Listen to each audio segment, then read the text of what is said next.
I am a representative of the human Michael Chans, and we couldn't help but notice that over the last 2 weeks, the Hellbound Podcast has allowed the vampire Michael Chans and the werewolf Michael Chans to come on here and argue with each other about who's shredded and who's not shredded, who goes to the gym and who doesn't go to the gym, who's skinny and who's fat. Hey, listen. Those of us human Michael Chans have abs because we want to have abs. We don't need to go to the gym. We want to go to the gym.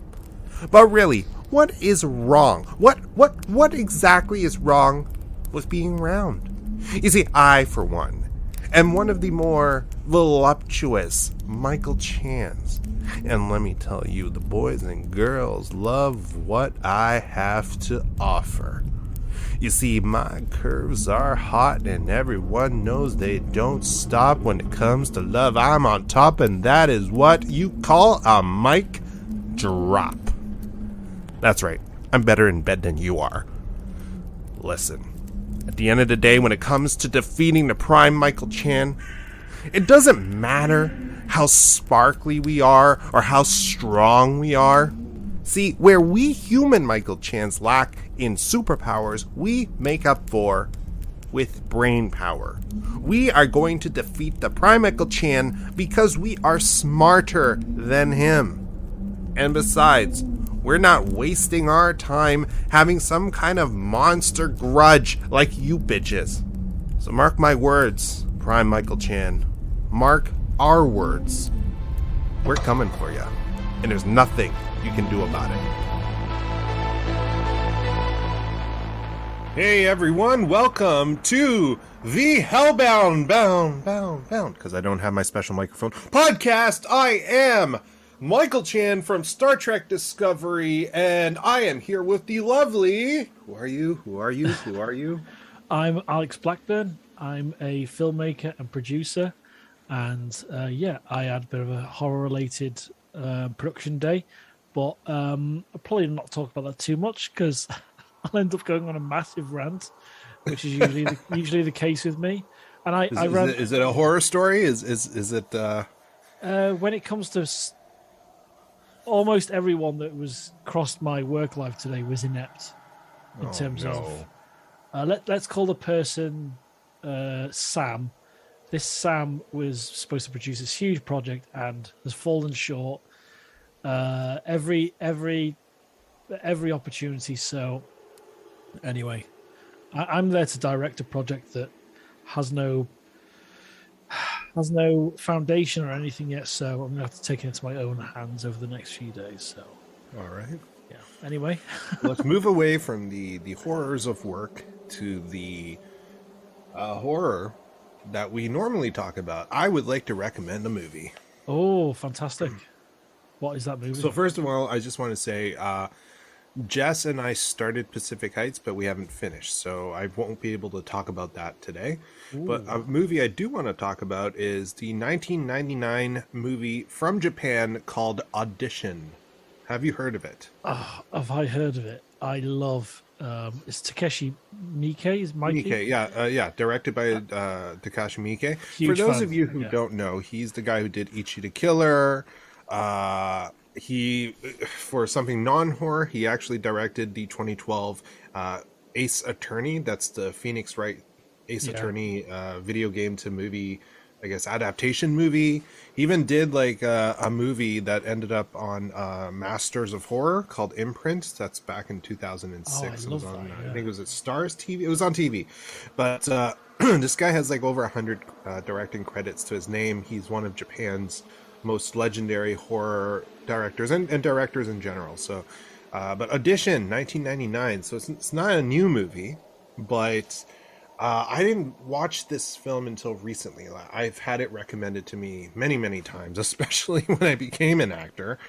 And this movie, I'm so glad I finally watched it. It is disturbing. So basically the premise is a movie producer, his wife dies, and then many years later, his colleague is like, you need to find a wife, a new one.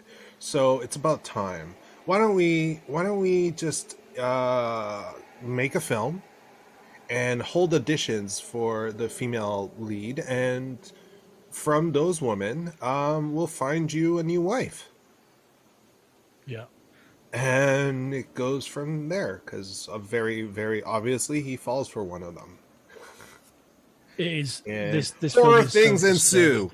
It's Horror so, things. it's not just horror though, is it?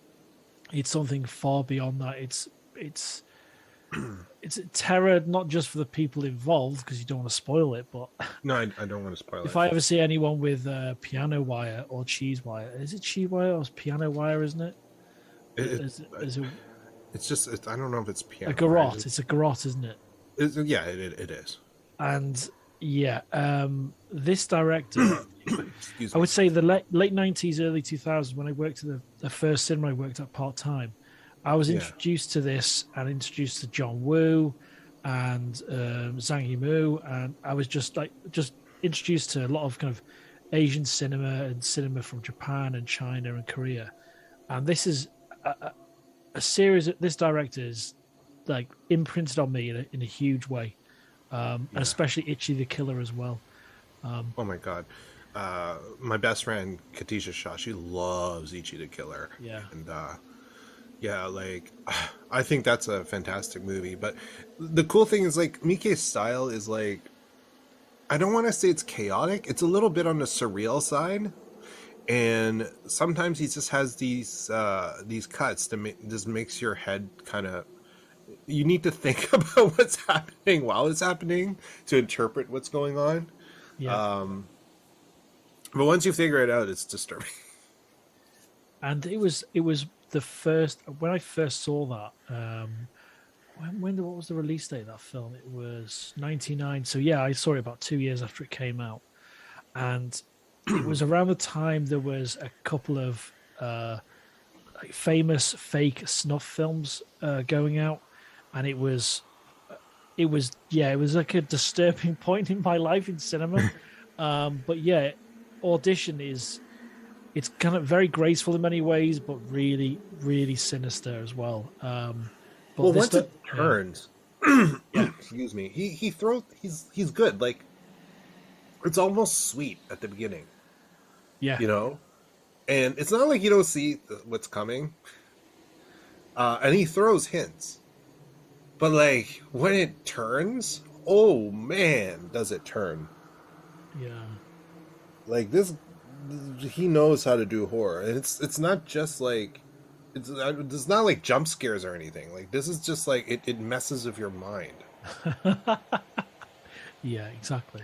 Like, even Ichi the Killer, that's not really horror. That's more like a gangster / gore punk whatever movie, but it has elements of it that really just, it disturbs you. It makes you uncomfortable. That, I think maybe that's how I would describe his style of filmmaking. He always finds ways to shots, angles, colors, tones, just even actions, and the way the characters like the what happens to the characters, it's just, it unsettles you, and you can never feel comfortable when watching one of his films. Now, I never watched Ace Attorney. Phoenix Wright isn't a horror. It's just a dude who solves cases as a lawyer, right? Yeah. I'm curious because I know, like, the video game's a little bit, a little bit chaotic, and so I'm actually curious to finally go and watch that to see how Miike directed that. A video game that's not horror and is not in his usual wheelhouse of characters. How he directed a movie based on that. Yeah, because that'd be quite an interesting, because it's not directing in the same way. How we, go about that with the animators and everyone else involved. It's live action though. Yeah. Oh yeah, it's live action. Yeah. So what I'm curious is, like, do they use his unsettling style to make the cases that Phoenix is dealing with feel, you know what I'm saying? Like, because it's a courtroom thing. Like, is that why they got him?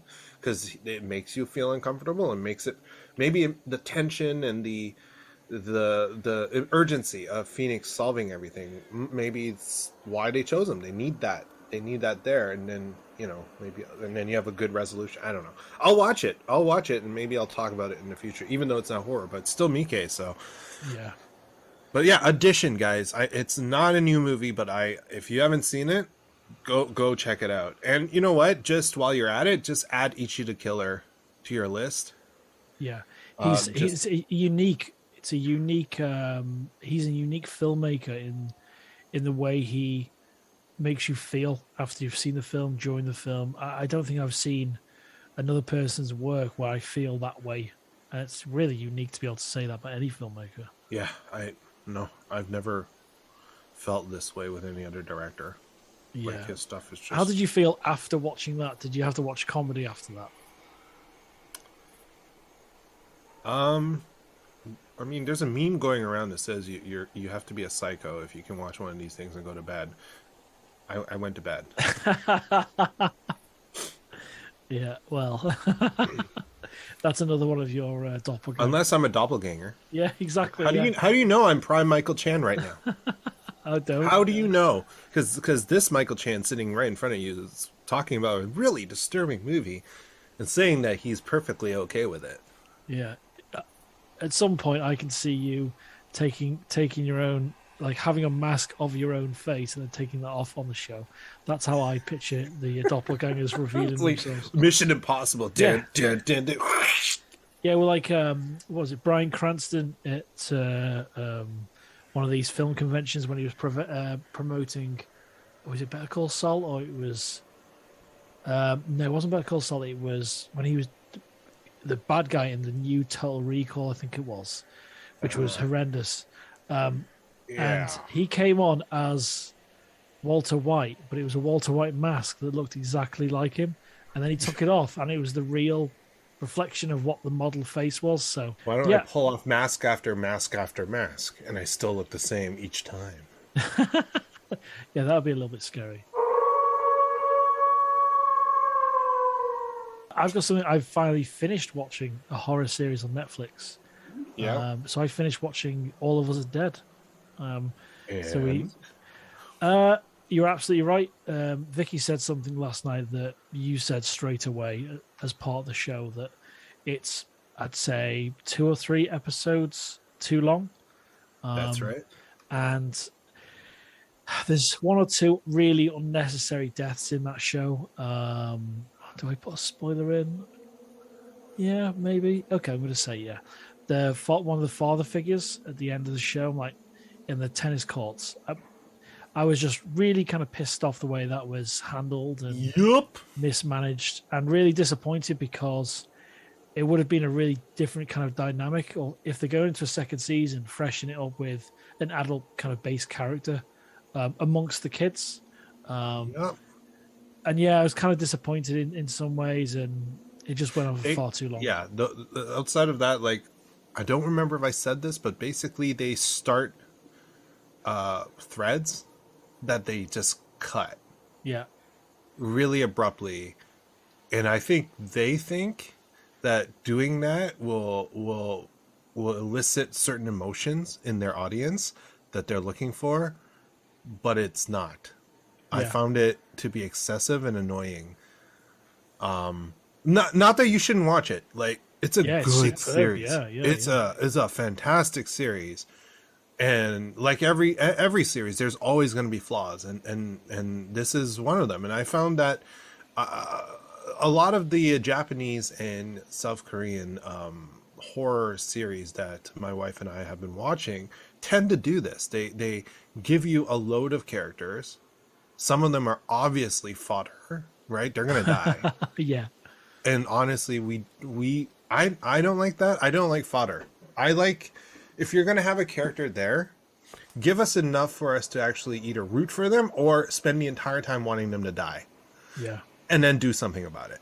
Because if these characters are not fleshed out enough, at one point, like my wife and I actually got confused between who's one character and another. Yeah. Which is terrible. That sounds terrible because they don't look alike, but they look alike just enough for us to forget who's who.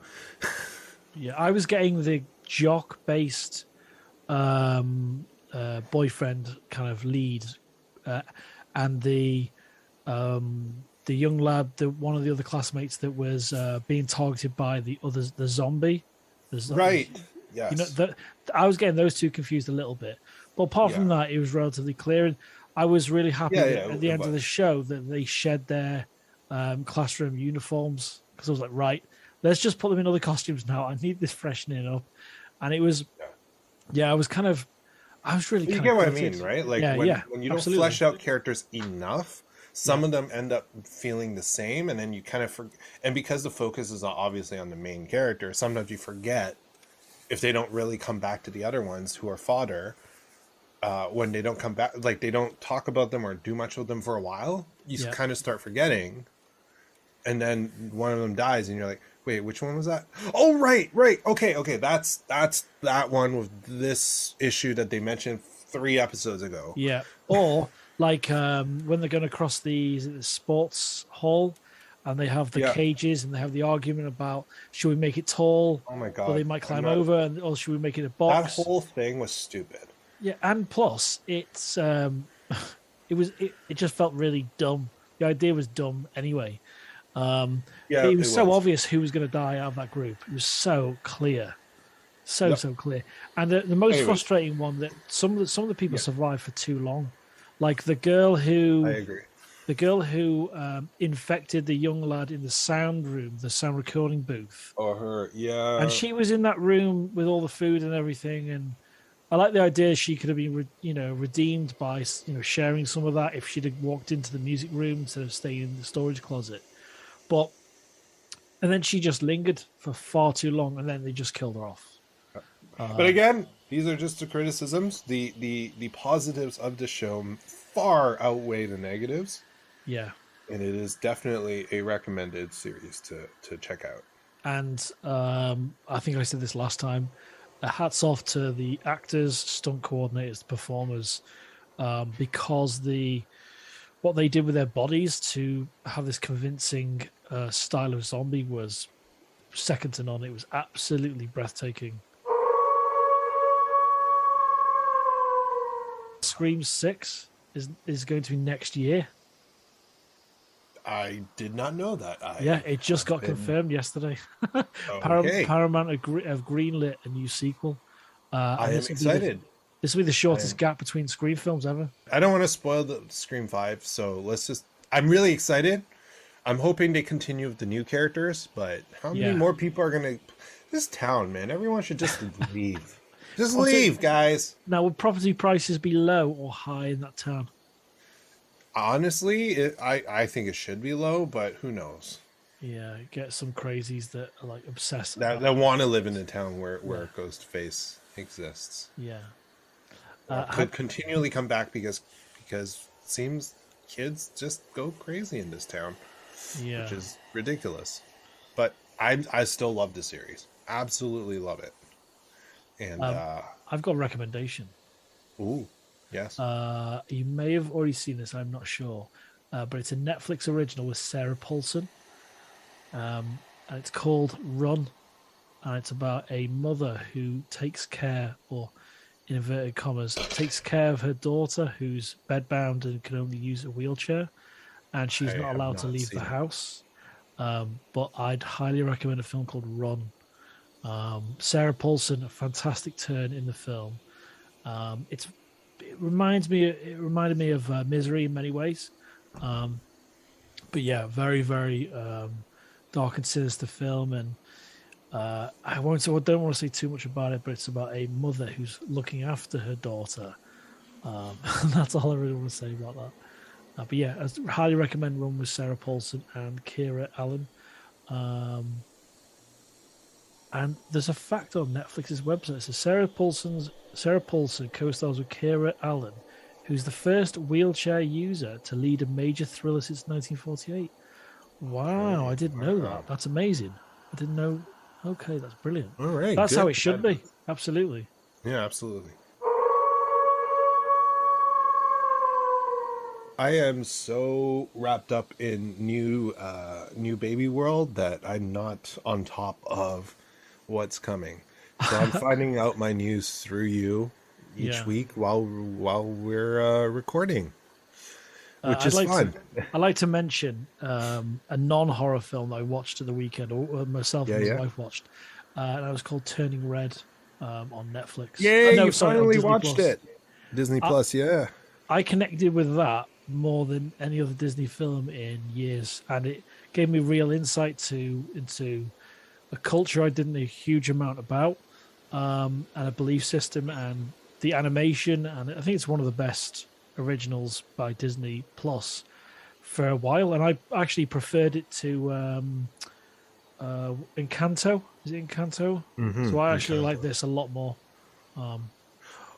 So the film being about a Chinese girl living in Toronto, Canada, was not a problem. You could connect with that. You can relate Easily, yeah. I know because you post a few interesting things on Facebook about it. Yeah, certain reviewers saying I can't connect. How can it's you not? about a girl. I was watching this with my wife, and it was like, yeah. She was like, yeah. And it was set in Toronto. Oh, I'm like, yeah, okay. So when a movie is set in Colombia, can you connect with that? Because you're not from Colombia. What about New York? So many things are set in New York. Can you relate to that? Yeah, thanks a lot, reviewers. Yeah. This movie is fantastic. It's fantastic. Yeah. Did you notice the Tim Hortons in it as well? Yeah. The little Timbits on the table. Yeah. Dude, that movie represented Toronto so well. Just so well. I'm just so proud of this film, the team behind it. It's an amazing achievement. And I highly recommend everyone watch it. And you know what? I'm going to argue that final scene with the multiple red pandas, could be classified partially as horror, partially, a little bit. Especially when you see Stuff. almost the marshmallows stay puffed in the distance of the huge. So it's just it was the eye moment. of pure evil in the distance. There you go. The buildings, It is horror. Ha ha! One moment of horror. Yeah. Fit it right into our show. And I'd like to end this episode on talking about a little thing called the Hellbound Horror Festival. So that's going to kick off in a few months' time. And this is not really going to affect anyone directly, but I'm going to all that content is going to be recorded. Or anything I do with it going forward is going to be recorded in my new shed once it's finished. So it's going to be like is it a murder shed? Murder shed? Yeah, it can do. Yeah, I've got high ceilings, so we can hang things from it. Nice. So yeah, it's going to be all lit and become another space to work in. But yeah, I've spent some time working on that. Assuming I don't get booked on something or have something in the way, on Saturday, April 9th, at 9:30 p.m. Eastern Time, there will be a new episode, and it will be live, of Star Trek Radio Theater. We shall be doing Star Trek The Next Generation. The episode name is Darmok, which is Season 5, Episode 2. And I shall be playing Lieutenant Worf. And it's going to be horror, because I'm going to be horrible. I'm going to butcher this character so bad that it might as well be a horror episode. So enjoy my horrible performance as Lieutenant Worf. I would also like to now do some promo and do my job. As I mentioned at the beginning of this episode, I am from Star Trek Discovery. So I'm actually in Season 4 of Star Trek Discovery, which you can now stream on Paramount Plus. I'm in 2 episodes. I won't tell you which ones they are. I'm sure you can look it up on IMDb, but I want you to be surprised. So look for me in 2 episodes of Season 4, which is an amazing season of Star Trek Discovery. Oh, right. And now to promo ourselves, please check out our Instagram. It is at the Hellbound Podcast. If you have any cosplays, makeup, or any other media you would like us to feature on our social media, send us a private message on our Instagram. Once again, that is at the Hellbound Podcast. And If you like what you're hearing, please consider subscribing or following us on your podcast app or platform. And if there is the option to give us a review, please give us a positive review. 5 out of 5 stars, 10 out of 10, 5 out of 5, 7 out of 11. Wait, where did I get that from? Never mind. 10 out of 10. It helps us get on featured on the front page of these apps, which then helps us get more listeners, which then allows us to do more with this platform. So again, we are the Hellbound Podcast. Harness to darkness.